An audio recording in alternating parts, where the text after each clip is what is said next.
شويه الزغاليل دول اللي باقيين من دورتنا، دوره التسمين اللي عملناها مع بعض ومشينا خطوه خطوه. شفنا قبل كده الزغاليل اللي فطمناها كانت 15 زغلول، ودول كانوا الباقيين هم كده خلاص. المهم اعتمدوا حتى لو كانت الحاجات الصغيره كانت، بس اعتمدوا 100% زي ما انتم شايفين. يا مساء الجمال على كل حبايبنا في كل مكان، اتمنى يا رب تكونوا بخير. النهارده هنشوف نتيجه تعبنا مع الزغاليل واستخدامنا للخلطه دي. الخلطه دي احنا مسمينها خلطه التاكيل السوبر للزغاليل. دي خلطه احنا عاملينها تاكيل يدوي للي مش متابعنا من الاول، واللي حابب يعمل الخلطه يدخل على اللينك على صندوق الوصف. هسيب لكم باذن الله اللينك في صندوق الوصف، واستخدموا الخلطه دي وهوريكم نتيجتها مع الزغاليل اللي هم اللي باقيين معانا ما اتفطموش. دول هنفطمهم النهارده، وكنا فاطمين باقي دوره التسمين اللي كنا عاملينها من فتره، يعني من في حدود اسبوع او 4-5 ايام كان في حدود 15 زغلول، ودول البقيه بتاعتهم. بعد كده باذن الله هنبدا دوره جديده احنا بنسميها دوره تسمين الزغاليل، وبنستخدم معاها الخلطه دي. خليكم معانا. ده اول زغلول معانا زي ما حضراتكم شايفين، صقر بسم الله ما شاء الله. يعني ادعوا لنا بالبركه والزياده، وربنا يبارك لكل الناس ويرزق رب الجميع. زي ما احنا شايفين ده زغلول ملطي من النوادر. ادينا شايفين الخلطه تاثيرها هي على الزغلول. الزغلول ده من هو عمر 12-13 يوم وهو معزول.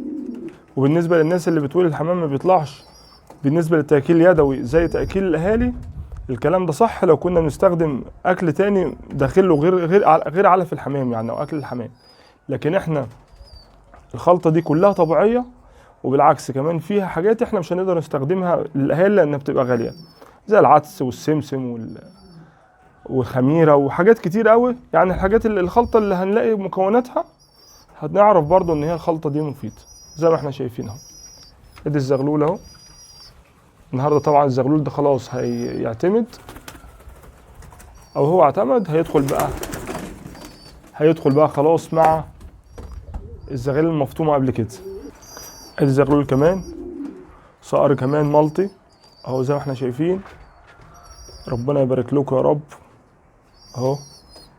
انا عن نفسي بتبقى دي لحظه السعاده بالنسبه لي، او دي اللحظه اللي بص كل غاوي، سواء انت بتفرخ خفايف، بتفرخ حمامه تقيله، بتفرخ اي نوع، بتفرخ حمامه زينه تقيله برضو، فانت ما بيفرقش معاك غير ان انت في الاخر الانتاج بتاعه طالع ايه، النتيجه بتاعته طالعه ايه، نتيجه التعب والاهتمام والنظافه والعلاجات، وان انا اتعلم وان انا اطور من نفسي اهو زي ما احنا شايفين. بسم الله ما شاء الله صقر.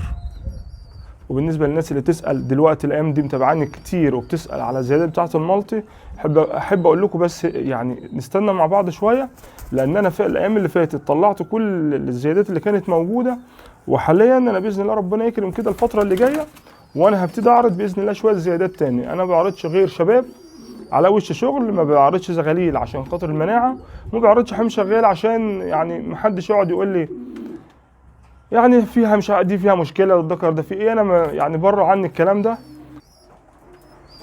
اهو. ده برضو زغلول ملطي، اوريكم اخد على طول عشان نفس الريشه. يلا يا برنس هوب. ده الاخ. الحمام الملطي من الحمام اللي عنده انا ما اعرفش، يعني انا يمكن انا بالنسبه لي هم متعودين عليها انا مش فاهم، بس الملطي انا في بلكونه وببقى يعني الحمد لله طبعا انا من غير منق ولا حاجه. فانا دلوقتي الحمام الملطي بمسكه، الحمام بيحمل عادي بس تمام زي الفل مفيش مشاكل. انا لو ماسك زغلول غيره زي ما انا هوري لكم دلوقتي، مثلا هوريكم 2 زاجل انا مش هقدر امسكهم الماسكه دي مع انهم اصغر في السن اهو. يعني مثلا ده زينه اهو، ببقى محرص، هو طبعا لسه سنه صغير بس انا كنت عازله ده ايام، بس هو خلاص كده اعتمد اهو. ده طبعا ما اقدرش اسيبه يرفرف ولا بتاع، هو مش هيركز على ايدي، ممكن الاقيه تحت. لكن الملطي حتى في حمام كبير انا بسيبه على ايدي عادي. اوري لكم واحد تاني، ده برضو اخوه زي ما احنا. بص الحمامه دي صغيره قوي لسه ماشي، بصوا ايوه صغير بس هو اعتمد. يعني لو شفنا اكله اكل 100 هو اللي اكل. انا كمان بطلت ان انا دلوقتي اديله خلطه، يمكن حاليا بساعد بس نط في الارض الحمد لله. اوريلكم مثلا الروماني ده.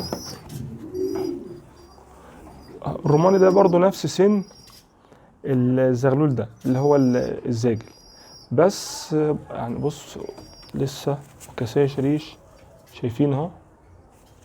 فبس برضو اعتمد وبياكل، هو اكل هي تمام ماشي. انا الحاجه اللي بتنقص بس برضو عايز اقول حاجه بالنسبه للتاكيل اليدوي.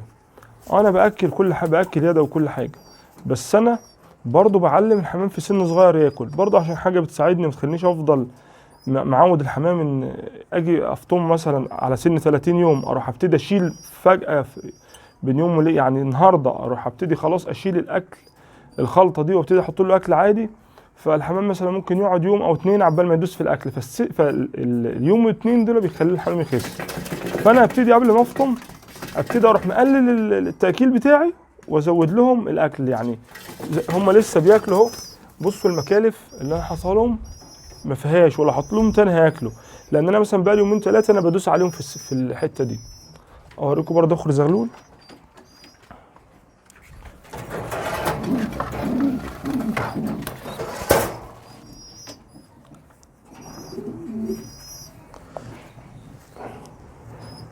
ده بقى باب تاني خالص والدنيا تاني خالص، يعني بسم الله ما شاء الله وحش.